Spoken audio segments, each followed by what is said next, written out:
संस्थापकाय च धर्मस्य सर्वधर्मस्वरूपिणे अवतारवरिष्ठाय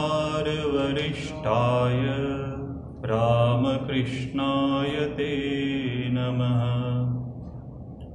जननीं शारदां देवीं रामकृष्णं जगद्गुरुं पादपद्मे तयो श्रित्वा प्रणमामि मुहुर्मुहुः।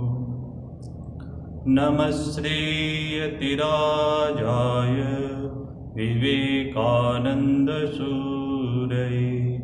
सच्चित्सुखस्वरूपाय स्वामिने तापहारिणे।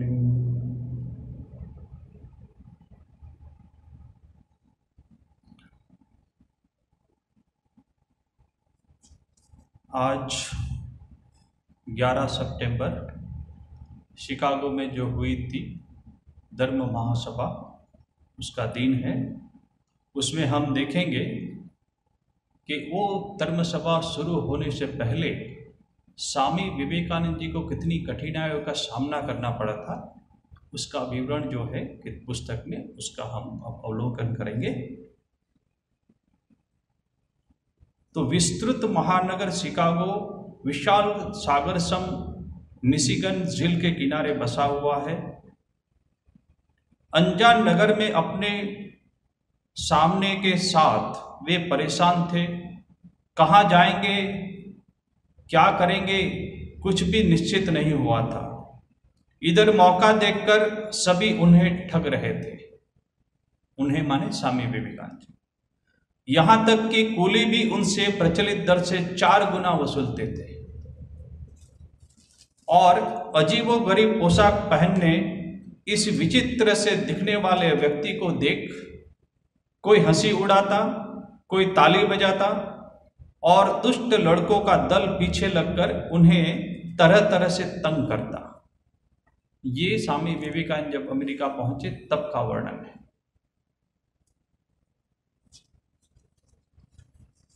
एक तो भूख और ठंड से वे ऐसे ही जर्जर हो रहे थे और ऊपर से ऐसा अत्याचार भी झेलना पड़ता था। आखिरकार एक होटल में आश्रय लेना ही उन्हें उचित प्रतीत हुआ और होटल वाले ने भी उन्हें समझा दिया कि इसके सिवा और कोई चारा नहीं। वे समझ गए कि बात ठीक ही है। वैसे होटल का खर्च अत्यधिक था। शिकागो में लगभग 12 दिन थे। तो 12 दिन के अंदर में वो घूमकर विश्व मेला देखने लगे। स्वामी जी क्या देखा? पृथ्वी के विभिन्न देशों की शिल्पक रचनाएं और कला कौशल, विशालकाय यंत्रों और महीन खुदाइयों से युक्त बर्तन, ये सब जो उसमें था वो सब स्वामी जी देखने लगे।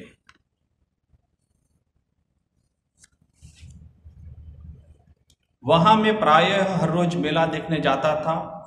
वह एक विराट आयोजन है।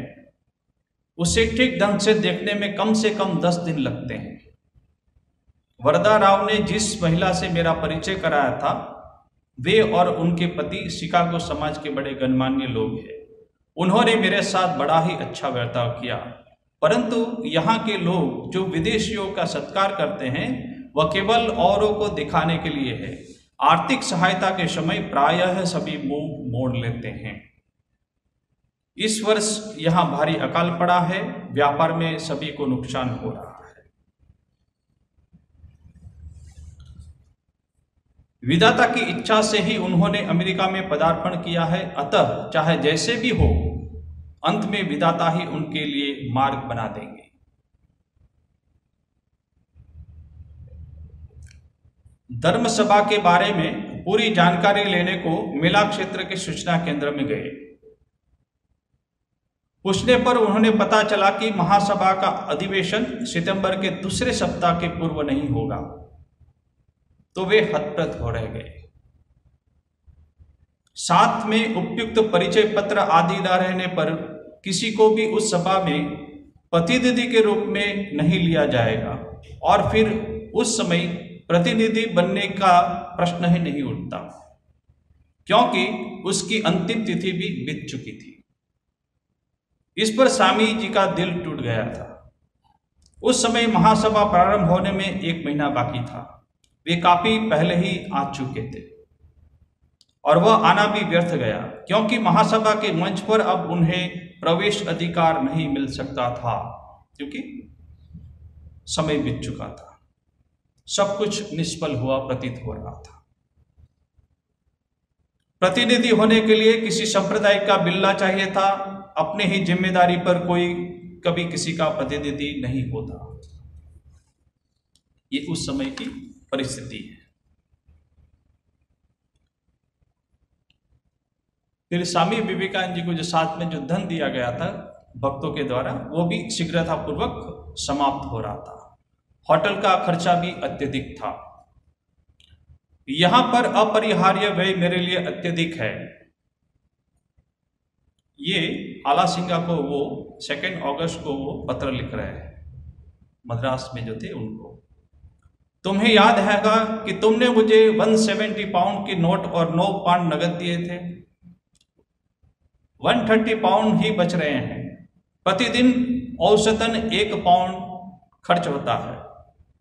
यहाँ के एक चुरुट की कीमत ही हमारे यहाँ के 8 आना है। अमेरिकावासी इतने धनी हैं कि वे पानी के समान पैसा बहाते हैं, और उन्होंने कानून बनाकर सभी चीजों का दाम इतना अधिक रखा है कि दुनिया का कोई भी राष्ट्र कैसे भी उनके स्तर तक न पहुंच सके। यहां आने के पूर्व मैं जो सुनहरे स्वप्न देख करता था वे अब टूट चुके हैं। यहां मुझे अति विषम परिस्थितियों के साथ युद्ध करना पड़ रहा है। सैकड़ों बार इच्छा हुई कि इस देश से वापस चला जाऊं, परंतु मैं दृढ़ संकल्प हूं और मुझे भगवान का आदेश मिला है। मुझे मार्ग नहीं दिख पड़ता तो ना सही, पर उनकी आंखें तो सब कुछ देख रही है। चाहे मरूं या जीवित रहूं, उद्देश्य पर अटल रहूंगा। ये दृढ़ संकल्प होकर स्वामी जी फिर वहीं पे कड़ी परिस्थिति में वहीं पे रहे।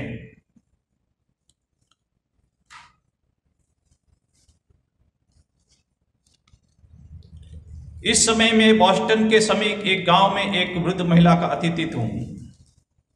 इनके साथ रेलगाड़ी में अचानक भेंट हो गई। उन्होंने मुझे अपने यहाँ आने और रहने का निमंत्रण दिया।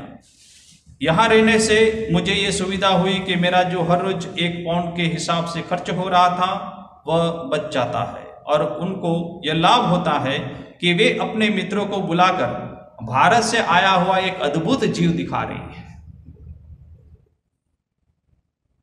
यह सब सहना ही होगा, क्योंकि स्वामी विवेकानंद जो पहरवेश था वो विदेशों में एक कुतूहल पैदा करता था कि ये कौन प्राणी है, कैसा है, कहां से आया है।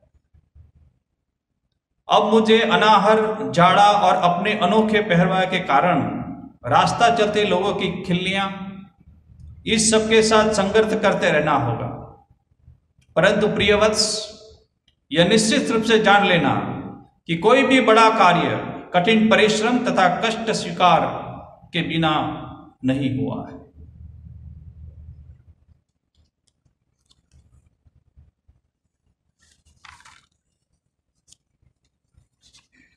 फिर कहते हैं स्वामी जी, जाड़े का मौसम आ रहा है। मुझे सब प्रकार के गर्म कपड़ों की आवश्यकता होगी, और यहाँ के निवासियों की अपेक्षा हम लोगों को अधिक कपड़ों की जरूरत पड़ती है। इस गांव में मैं कल बॉस्टन जा रहा हूँ। वहाँ एक बड़े महिला क्लब में मुझे व्याख्यान देना है। यह क्लब रमाबाई को सहायता दे रहा है। बॉस्टन में जाकर पहले मुझे कुछ कपड़े खरीदने हैं।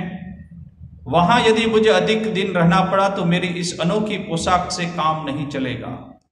रास्तों में मुझे देखने के लिए अच्छी खासी भीड़ लग जाती है, इसलिए मुझे काले रंग का एक लंबा कोट पहनना होगा। केवल व्याख्यान देने के समय पहनने हेतु मैं एक गेरुआ पहनावा और पगड़ी रखना चाहता हूं। यह पत्र तुम्हारे पास पहुंचने के पूर्व ही मेरे पास मात्र 60 to 70 पाउंड बच रहेंगे, अतः कुछ रुपये भेजने का भरसक प्रयास करना। अगर यहां पर कुछ प्रभाव डालना है तो इसके लिए कुछ दिन रहना आवश्यक है। यहां पर मुझे कुछ काल रहना होगा।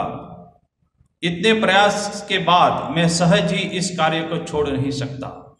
जितना भी हो सके तुम लोग मेरी मदद करो, और यदि ना भी कर सके तो भी मैं आखिर तक प्रयास करते रहूंगा। यदि तुम रुपये भेजकर मुझे कम से कम 6 महीने रख सको तो आशा है कि सब ठीक हो सकेगा। इस बीच में भी जो कोई काष्ठखंड सामने मिल रहा है उसी के सहारे तैरने का प्रयास कर रहा हूं। स्वामी जी के अमेरिका की ओर प्रस्थान करते समय हम पहले ही खेतड़ी नरेश की सहायता का उल्लेख कर आए हैं। खेतड़ी के जो राजा थे अजीत सिंह, उन्होंने स्वामी विवेकानंद को बहुत सहायता की, तो परम मित्र थे। बाद में भी उन्होंने विधित प्रकार से सहायता की थी। विशेषकर उपरोक्त अर्थाभाव के दिन में मनमत भट्टाचार्य से पत्र द्वारा इसका समाचार पाते ही राजा ने अविलंब तार से 500 रुपये भेज दिए थे। उस जमाने में 500 रुपये भेजे थे।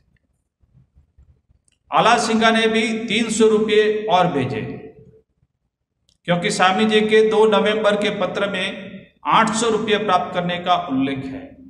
300 और 500।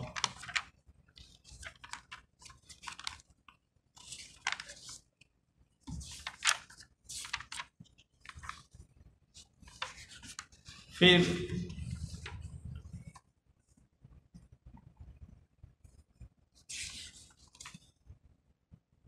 हम देख आए हैं कि स्वामी जी महासभा में भाग लेने की आशा या इच्छा अथवा दोनों को त्याग करने को बाध्य हुए थे। हम उसके कारण से भी अवगत है। वे शिकागो जाने को पुनः किस प्रकार राजी हुए वह निश्चित रूप से कह पाना कठिन है, तथापि उनका बॉस्टन अंचल में आगमन तथा मिस सेंटबर्न की सहायता से प्राध्यापक राइट के साथ परिचय होना ही उसका मूल कारण था। प्रोफेसर राइट ने ही उन्हें समझा बुझाकर शिकागो जाने के लिए सहमत कराया था, और उन्होंने ही अपने मित्रों के नाम पत्र लिखकर स्वामी जी के महासभा में प्रतिनिधित्व पाने का पत्र प्रशस्त कर दिया था। तभी प्राध्यापक राइट को उनसे वार्तालाप करके उनके असाधारण ज्ञान का परिचय मिला, और उन्होंने स्वामी जी को समझा दिया कि अमेरिकी जनता के समक्ष आत्म परिचय देने के लिए महासभा ही उपयुक्त स्थान है। इस विराट जाति से परिचय होने का आपके लिए यही मौका है। स्वामी जी ने स्पष्ट रूप से अपनी असुविधाओं की बात कही। परिचय पत्र का न होना, अर्थ का अभाव आदि सब कह सुनाया। सुनकर गुणमुक्त प्राध्यात्मिक बोले, आपसे परिचय पत्र की मांग करना वैसा ही है मानो सूर्य से पूछना कि उसे प्रकाश फैलाने का अधिकार किसने दिया। कितनी बड़ी बात कह दी। स्वामी विवेकानंद के साथ थोड़े से परिचय हुआ और उनसे थोड़ी चर्चा हुई, उसी में उस प्राध्यापक ने जान लिया कि ये जो व्यक्ति है इतने ज्ञानी है कि उससे परिचय पत्र मांगना तो मूर्खता हो गई। स्वामी जी को महासभा में प्रतिनिधि बनाने का सारा भार अपने कंधों पर लेते हुए उन्होंने प्रतिनिधि निर्वाचन समिति के सचिव के नाम अपने पत्र में लिखा, ये एक इतने बड़े विद्वान हैं कि हमारे समस्त प्राध्यापक एकत्र होकर भी उनकी बराबरी नहीं कर सकेंगे। स्वामी जी के अर्थभाव की बात को जानकर उन्होंने उनके निकट शिकागो तक का एक रेल टिकट खरीद किया और प्राच्य प्रतिनिधियों के निवास आदि की व्यवस्था करने वाली कमेटी के नाम भी एक पत्र लिख दिया।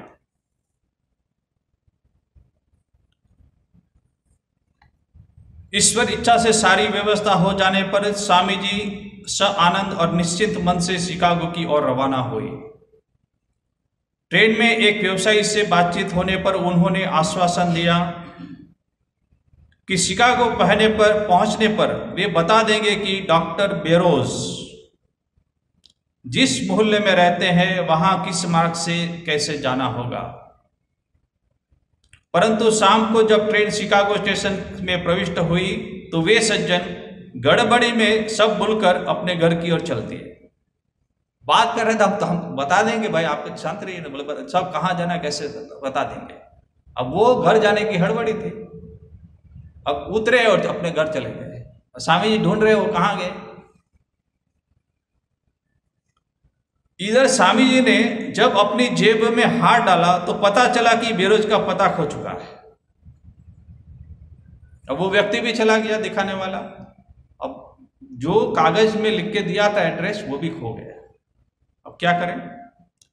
उन्होंने राह चलते लोगों से पूछा, परंतु वह नगर का जर्मन बहुल उत्तर पूर्वी अंचल था। वे लोग स्वामी जी का प्रश्न न समझकर मौन चलते रहे। रात होने को आ गई तो भी वो किसी को इतनी सी बात भी नहीं समझा सके कि वो किस होटल में जाना चाहते हैं। ऐसी अवस्था में उन्होंने स्वयं को बड़ा असहाय महसूस किया और किंग कर्तव्य विमूढ़ हो गए। आखिरकार रेलवे के माल गोदाम के पास एक बड़ा सा खाली बॉक्स देखकर उन्होंने उसी में आश्रय लिया। और खाली बॉक्स माने क्या होता है, वह बंगला तथा अंग्रेजी जीवन का मत है। किसी अन्य के मतानुसार वे मालगाड़ी के एक खाली डब्बे में सोए थे। स्थानीय भाषा में बॉक्स शब्द का इस अर्थ में भी प्रयोग होता है।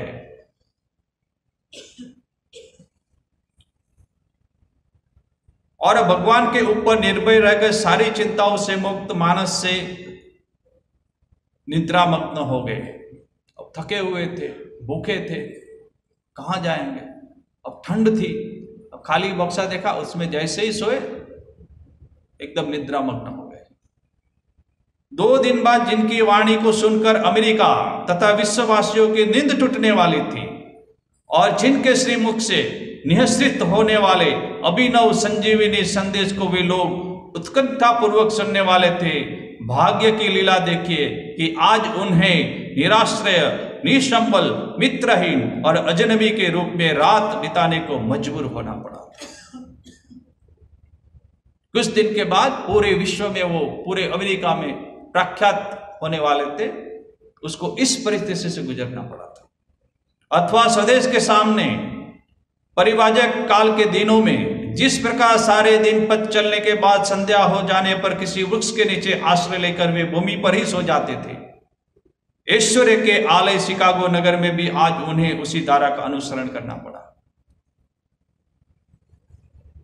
अगले दिन टूटने पर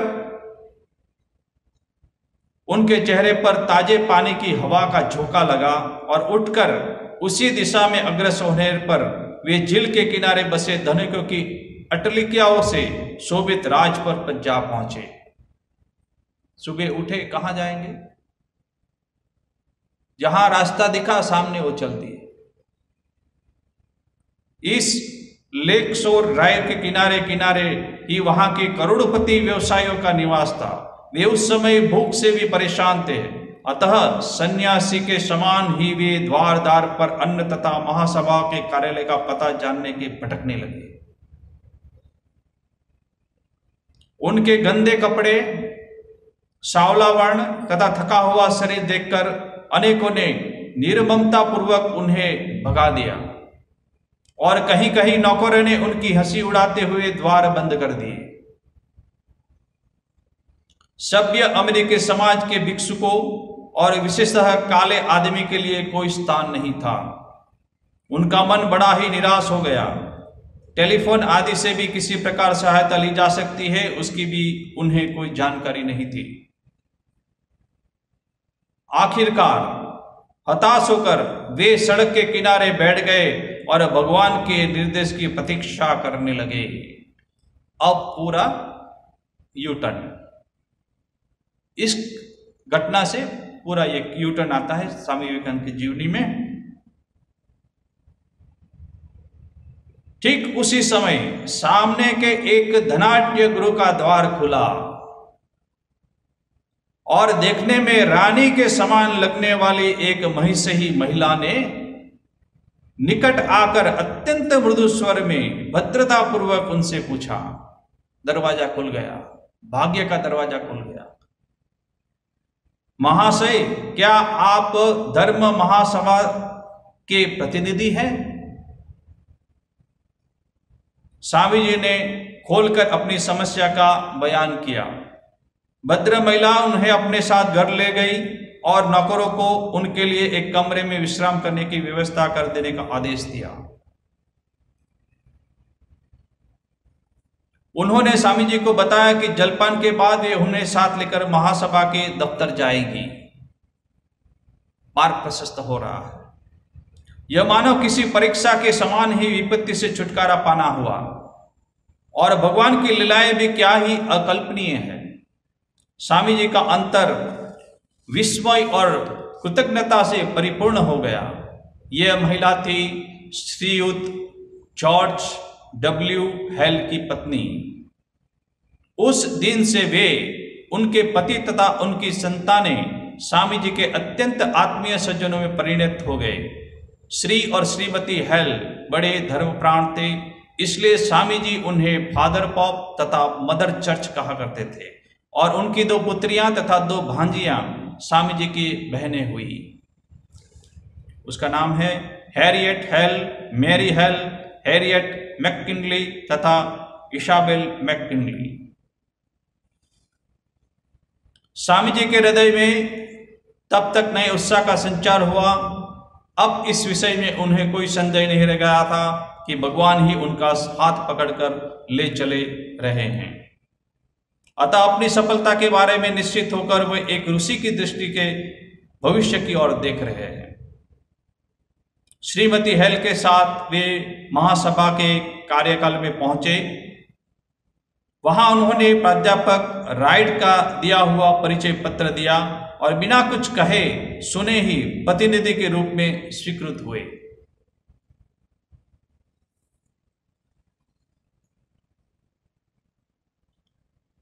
अब श्रीयुत लियोन की पौत्री श्रीमती कार्नेलिया कोंगर ने कुछ लिखा था इसके बारे में।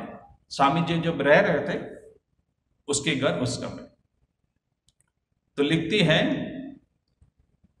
मेरे नाना और नानी बड़े अतिथि परायण थे और विश्व मेला बड़ा ही उत्साहवर्धक और अद्भुत था।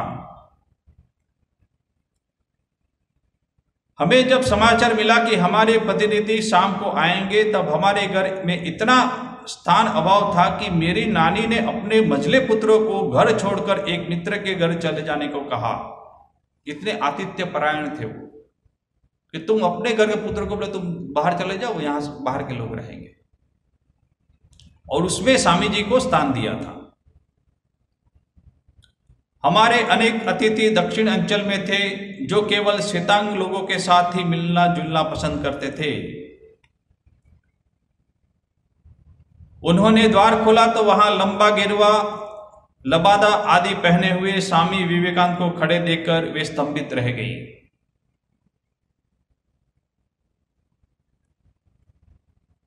नाना जी की नींद खुलने पर उन्होंने उनके भी इस समस्या को अवगत करते हुए कहा कि यह निश्चित करना होगा कि स्वामी जी तथा दक्षिणी अंचल के अतिथियों को एक साथ रखना चलेगा या नहीं।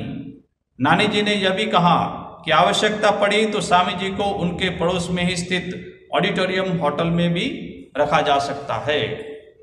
मगर उन्होंने स्वामी विवेकानंद के साथ फिर कुछ बात कही। तब कहते हैं वो, इमली, माने उसको संबोधन करते हैं, नानी माँ से बोले, नानी माँ का नाम था इमली, इमली, हमारे सारे अतिथि चले जाएं तो भी मैं बिल्कुल परवाह नहीं करूंगा। हमारे घर में अब तक जितने भी लोग आ चुके हैं उनमें से ये भारतवासी ही सर्वाधिक बुद्धिमान तथा रोचक है, और जब तक चाहे यहां ठहरेंगे। स्वामी विवेकानंद के बाद, मैं अब तक जितने भी लोगों से मिला हूं, मेरा विश्वास है कि उनमें से श्रीयुत लोन ही सर्वाधिक ईसा के सदृश है, स्वामी जी कह रहे हैं।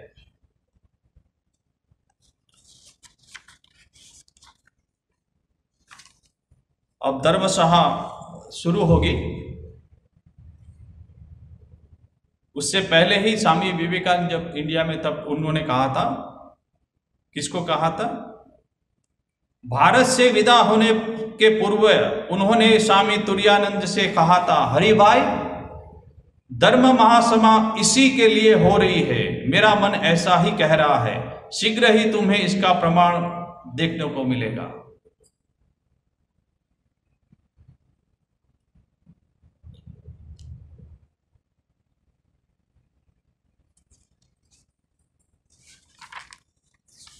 समय हो रहा है। 11 सितंबर 1893 को सोमवार के दिन प्रातःकाल शिकागो आर्ट इंस्टीट्यूट में महासभा का अधिवेशन शुरू हुआ। विश्व मेला क्षेत्र में आर्ट पैलेस नाम का जो एक अस्थायी विराट भवन बना था, यह उससे भिन्न था। ललित कलाओं के स्थायी प्रदर्शनी के रूप में परिकल्पित आर्ट इंस्टीट्यूट मिशिगन एवेन्यू के ऊपर स्थित था। हॉल ऑफ कोलंबस में धर्मसभा का अधिवेशन हुआ। ठीक 10 बजे वहां उपस्थित 10 धर्ममतों के नाम पर 10 बार घंटा ध्वनि हुई। सभापति बौनी के मतानुसार वे प्रमुख धर्म थे: यहूदी धर्म, इस्लाम धर्म, हिंदू धर्म, बौद्ध धर्म, ताओ धर्म, कन्फ्यूशियन धर्म, शिंतो धर्म, पारसी धर्म, कैथोलिक धर्म, ग्रीक चर्च और प्रोटेस्टेंट धर्म। उस समय कोलंबस हॉल की गैलरी में 4000 से भी अधिक श्रोता उपस्थित थे। द्वार पर ही बहुत से लोग भीड़ गए खड़े थे, तथापि वे लोग इतने शांत थे कि एक प्रत्यक्ष के मतानुसार कितने हजार, 4000 लोग, और स्टेज इतना दूर था, 4000 लोग बैठे थे। और एक ने जो देखा था वो कहते हैं कि जब एक छोटी सी चिड़िया खुली खिड़की से प्रवेश होकर मंच के ऊपर से होकर उड़ गई तो उसके पंखों की आवाज तक सुनाई दे रही थी। इतना पिन ड्रॉप साइलेंस, शांत बैठे हुए थे।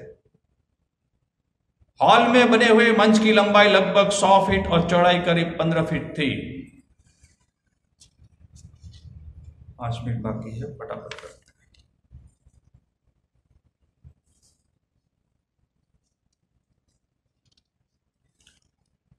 फिर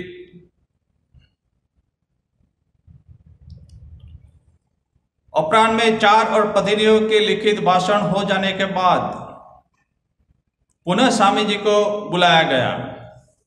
उससे पहले स्वामी जी को बुलाया गया था, बार बार उन्होंने कहा नहीं, अभी नहीं, अभी नहीं। बार बार ऐसा ही होने पर अध्यक्ष के मन में संदेह हुआ, आखिरकार ये भाषण देना भी चाहते या नहीं। स्वामी जी बार बार मना कर रहे हैं कि अभी नहीं, अभी नहीं। फिर आखिरी में स्वामी जी खुद लिख रहे हैं, देवी सरस्वती को प्रणाम करके मैं आगे बढ़ा और डॉक्टर बेरोज ने मेरा परिचय दिया। मेरे गैरिक वस्त्रों के कारण श्रोताओं का ध्यान किंचित आकृष्ट हुआ। अमेरिका वासियों को धन्यवाद तथा और भी 2-1 बातें कहकर मैंने एक छोटा सा व्याख्यान दिया। जब मैंने अमेरिका वासी बहनों तथा भाइयों कहते हुए सभा को संबोधित किया तो इसके साथ ही 2 मिनट तक ऐसी घोर करतली ध्वनि हुई कि कानों में उंगली देते ही बनी। 2 मिनट तक तालियां बजी सिर्फ ये कहने से। अमेरिकावासी बहनों और भाइयों, तब मैंने बोलना आरंभ किया और जब मैं अपना व्यक्तित्व समाप्त करके बैठा तो भाव आवेग से मानो मैं अवश हो गया था। अगले दिन ही सभी अखबारों में छपा कि मेरा भाषण ही उस दिन सर्वाधिक मर्मस्पर्शी बन पड़ा था। महान टीकाकार श्रीधर ने सत्य लिखा है, मूकम करोति वाचालम, अर्थात जिन प्रभु की कृपा मूंगे को भी धारा प्रवाह वक्ता बना देती है, उनकी जय हो। फिर उसमें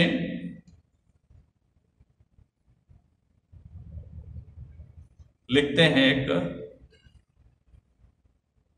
उस युवक ने जब उठकर कहा, मेरे अमेरिकावासी बहनों और भाइयों, तो 7 सहस्र नर नारियों ने खड़े होकर एक ऐसी शक्ति के प्रति सम्मान व्यक्त किया जिसके बारे में वे कुछ समझ नहीं सके थे। व्याख्यान समाप्त हो जाने पर मैंने देखा कि सैकड़ों महिलाएं बेंचों के ऊपर से होकर उनके निकट पहुंचने का प्रयास कर रही है। तब मैंने मन ही मन कहा, बेटा, यदि तुम इस आक्रमण के सामने अपना मस्तिष्क ठीक रख सको तो मैं समझूंगी कि तुम साक्षात भगवान हो। माने इतना मान सम्मान कोई हजम नहीं कर सकता। बोले इसको तुम हजम कर सको, मस्तिष्क ठीक बन के तुम्हारे अंदर अहंकार ना आए तो मैं समझूंगी कि तुम साक्षात भगवान हो।